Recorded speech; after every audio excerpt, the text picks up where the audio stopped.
A gente vai conversar agora, pessoal, com o Leandro Gabiati, cientista político, para, já agradecendo aqui a presença de Gabiati, que é esse argentino-brasileiro, para explicar um pouco dessa saída do Marcos Pereira, Leandro.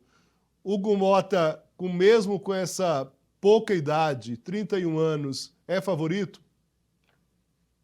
Grande Leo, um prazer estar aqui com vocês no Poder Expresso. De fato, o movimento do Marcos Pereira surpreendeu todo mundo, porque talvez ele, assim, pensando no tempo da eleição, estamos em outubro, falta bastante ainda, e haveria talvez um prazo maior para ele negociar, né?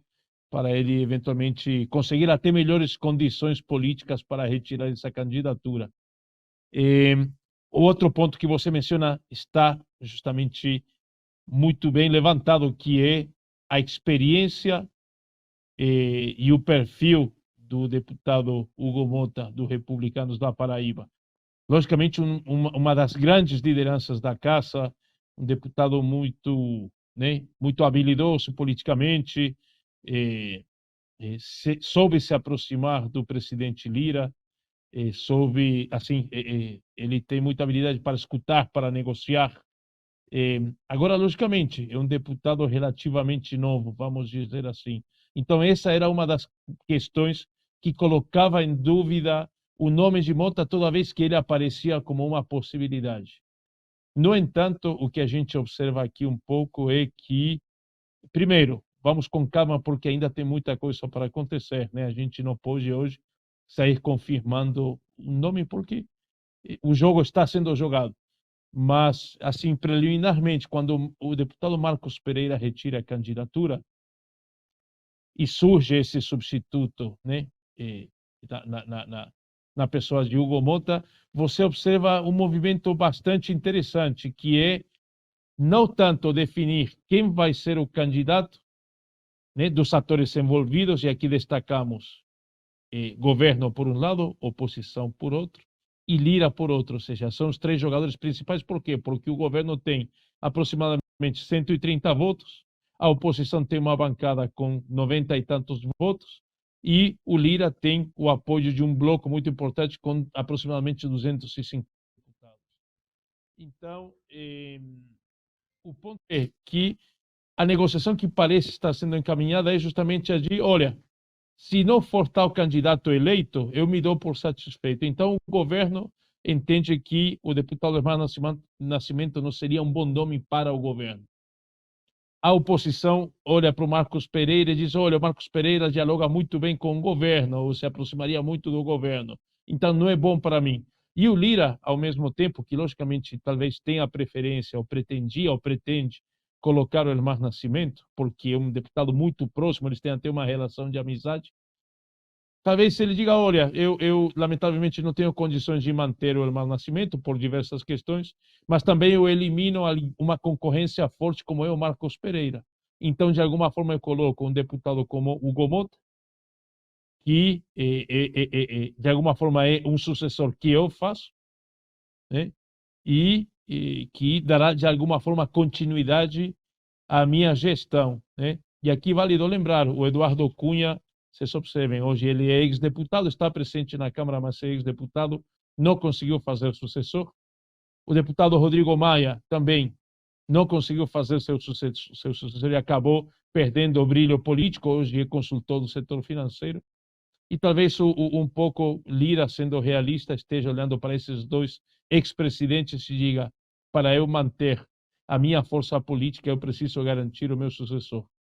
E se garantir meu sucessor implica não manter o Elmar no jogo e apostar no Gomota, isso aí seja um movimento um pouco racional. Mas, logicamente, aqui estamos só especulando ainda, está tudo muito recente, a gente vai ter que aguardar um pouco, Leo, para, de fato, ver como é que os assuntos vão se encaminhar durante outubro, né? Durante setembro, principalmente, e durante outubro, depois da campanha também. Eu falei 31 anos aqui para a idade do Hugo Mota, ele na verdade tem 34, não deixa de ser uma pessoa muito nova, Gabiati. E o que fica numa situação dessa é, se a gente pensar nos últimos nomes presidente da Câmara, a gente tinha pessoas ou de uma elite parlamentar muito forte dentro do Congresso, né? Ou pessoas ali com visibilidade, inclusive na mídia e tudo mais, ou pessoas com forte bastidor. Né? O Arthur Lira claramente faz esse personagem. Né? Se a gente pensar, desculpa, o Rodrigo Maia também fazia, você lembrou do Rodrigo Maia? Também tinha esse perfil. Vou fazer uma pergunta para você, sem personalizar em relação a Hugo Mota. Mas a gente não corre o risco de estar com representantes na Câmara de um baixo clero nesse momento, a partir dessa própria eleição? Os três candidatos hoje, por mais que tenham importância no jogo dentro da Câmara, a visibilidade desses três candidatos ainda é muito baixa. Queria a sua avaliação em relação a isso, Gabiati. Boa questão. Você sabe que, assim, teu ponto é bem interessante, porque se você compara Eduardo Cunha, Rodrigo Maia, bom, e logicamente o deputado presidente Lira, né? Mas há um ponto também interessante, tirando talvez o Rodrigo Maia, e eu aponto aqui talvez para o percurso que o Eduardo Cunha fez, ou que o Lira também fez, eles vieram talvez justamente com uma trajetória assim de baixo para cima, né? Aí eu coloco aqui, vamos começar pelo Marcos Pereira aqui, supostamente, né? Não sei se já confirmou de fato, mas está fora da corrida. Marcos Pereira é presidente de um dos grandes partidos do Brasil, republicanos, primeiro vice-presidente da Casa. Assim, ele talvez não tenha um perfil, assim, quero dizer, de imagem ou de estar presente, mas ele é uma das grandes figuras políticas dentro da Câmara, ok? O deputado Mar Nascimento, ele tem um perfil diferente, e aqui um ponto importante. Talvez seja esse perfil específico que possa dificultar uma candidatura de sucesso. Por quê? Porque ele é uma figura muito de bastidor, é uma figura muito de negociação, de articulação, né? Mas que não gosta de estar, ou não gosta de aparecer, não é o tipo dele de aparecer e de estar presente, né? Ele está muito na negociação, na articulação, no detalhe, não aparece. Então, talvez dá essa ideia justamente de ser um parlamentar, né, que não está na primeira linha, né, da caça. E agora Hugo Mota, logicamente, Hugo Mota, insisto, é um parlamentar novo, como você disse, 34 anos, é uma idade, por incrível que pareça, Leo, a Câmara tem um promédio de idade que vem caindo, né?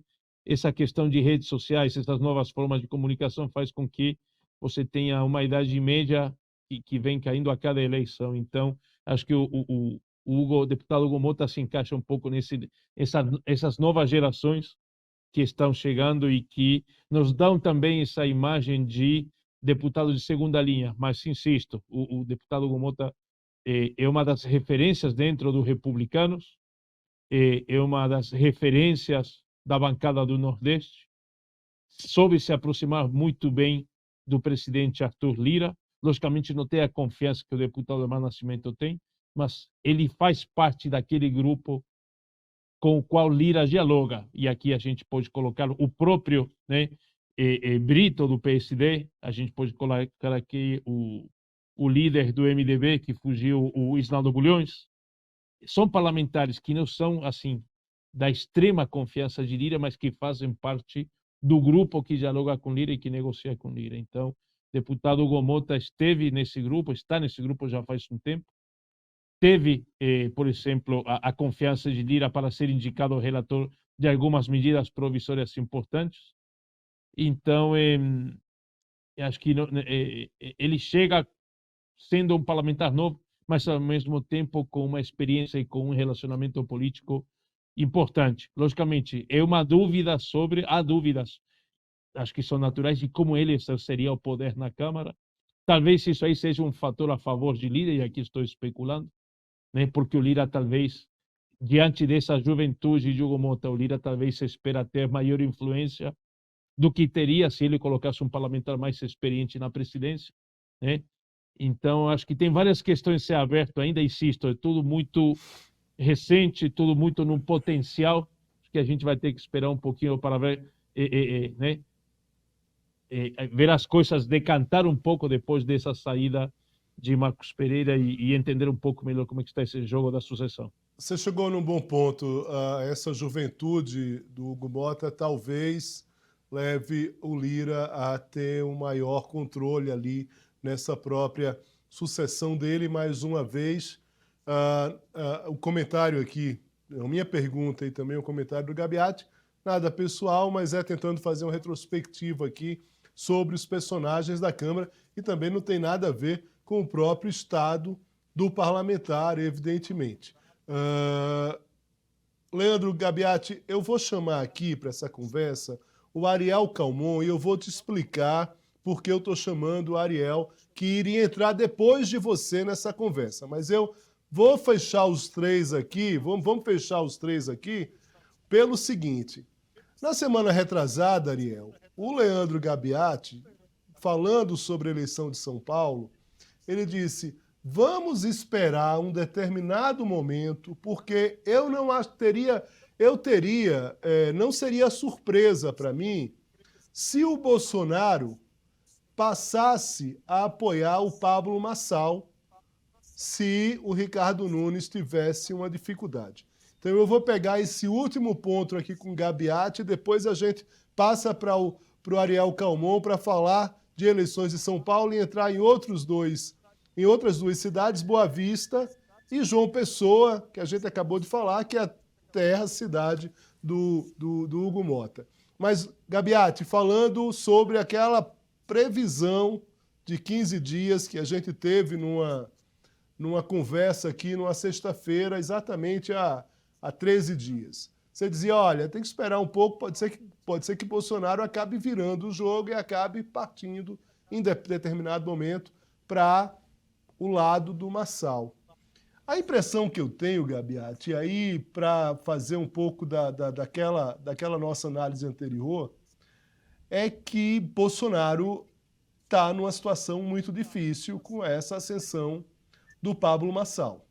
Por mais que ele possa se fazer mais próximo do Marçal, a situação dele e com o candidato dele, né, do Ricardo Nunes, acaba colocando esse ex-presidente e de forma inquestionável com uma grande sacola de votos, mas nessa eleição de São Paulo, com uma dificuldade muito grande. Queria só, Gabiati, te trazer aqui, depois a gente passa para o Ariel e eu já me despeço de você, mas não poderia deixar de falar contigo sobre São Paulo.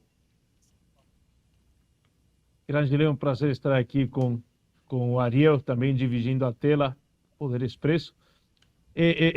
Acho que fica um pouco essa questão de a gente ter paciência, né? Porque às vezes a gente tenta analisar ou se deixa levar pelo impulso do momento, né? E alguns trackings que a gente vem acompanhando em São Paulo indicam que aquele crescimento, né, exponencial do deputado Pablo Marçal agora deu uma estagnada, né? E é natural, ele se destacou muito nas redes, nos debates, mas agora começa também o tempo, né, de propaganda eleitoral gratuita na rádio e na televisão. Então, os outros candidatos que têm tempo conseguem fazer propostas.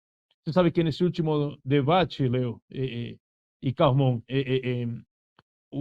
aquele monitoramento em tempo real, né, da audiência que algumas pesquisadoras fazem, detectaram o seguinte: o eleitor ele quer escutar propostas, o eleitor quer escutar que os candidatos falem sobre problemas da cidade. Logicamente, tem um segmento da sociedade que fica mais suscetível a esse apelo, né? Por exemplo, que o Marçal faz. Mas tem outros segmentos da sociedade que pensam mais no dia a dia.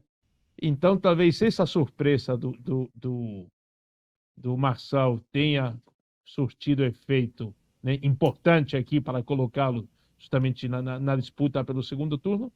Mas agora, né, começa uma outra campanha, e aquilo que a gente falava, né, Leo, campanha é maratona, não é corrida de tiro curto, não é 100 metros. Então, acho que tem muita coisa para acontecer, vamos ter que esperar um pouquinho para ver como é que continua esse filme. Tem vários fatores, tem justiça eleitoral também, que está sendo acionada, tem o papel do Bolsonaro. Vocês viram, eu acho engraçado, o Bolsonaro falou que qualquer candidato a prefeito pode subir ao palanque dele sábado lá na Avenida Paulista. Então ele lavou as mãos, né? Ou seja, é impressionante. O Bolsonaro, eu insisto, ele não deixa de. Ele tem uma habilidade assim que ninguém pode deixar de reconhecer. O Bolsonaro, ele, né, não disse não ao Nunes, não disse não ao Marçal, ficou bem com Deus e com o diabo, né? Mas vamos ver. Eu te agradeço muito, Leo, dividir essa tela aqui, estar presente aqui no Poder Expresso com a audiência. Você sabe que muita gente assiste e sempre que encerro o programa me fala, pô, muito bom, Leandro, te vi lá com o Leo Cavalcante, então eu te agradeço, sempre um prazer estar aqui com vocês. Deixo o meu abraço, se você precisar ainda de mais algum comentário, eu fico por aqui, mas caso você precise encerrar, eu te agradeço muito. Não, a gente encerra aqui, Ariel, com um argentino, para deixar um argentino surpreso, mesmo com a política no Brasil, é porque, de fato, a gente está vivendo de sustos. Leandro Gabiati, muito obrigado para você, um forte abraço, boa tarde, bom trabalho. Abraço grande para todos.